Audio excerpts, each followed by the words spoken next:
So, I'm here in East Canaan at my old residence where I grew up with my family. And what you're looking at is the East Canaan Cemetery. And beyond that is the tree line where the UFO rose up behind in February 7th, 1969. My car parked here in our driveway is approximately, as far as I can remember, where we were at when we stopped abruptly and looked over just beyond that flag above the tree line where the UFO rose up and just hovered there about 500 feet, I would say just above the top power line, and just stayed there stationary, like hovering in the air. And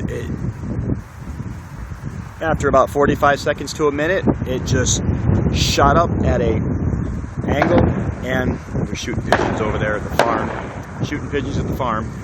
Some things never change. Jack Year's farm. And it just shot up at an angle, at an 11 o'clock angle, and with a green flash, and it was gone in less than a second. And that was it.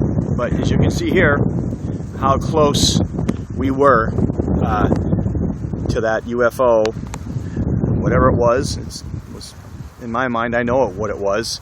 But it's probably barely not even 300 yards. I would say that's, by judging it, about 200 yards. This is the first video that I'm going to take. The second one is going to be up there at the tree line, looking down at my house, which is right here. That's the lot up in the back. That's what I had as my playground for the first 15 years of my life. I used to climb that one elm tree right there. Maple tree, I'm sorry.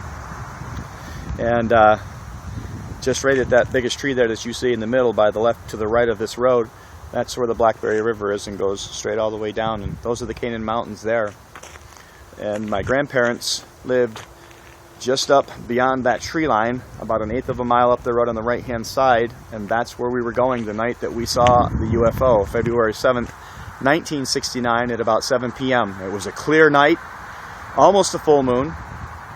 And there was no clouds in the sky. It was crisp, very cold, and it just rose up, and it was there. We saw it. It was clear. We could see that it was a silverish gray, round cylindrical object, and in the middle of it, it had these little round lights, red, green, white, blue, and yellow, and they were rotating in a clockwise pattern around the middle of the ship.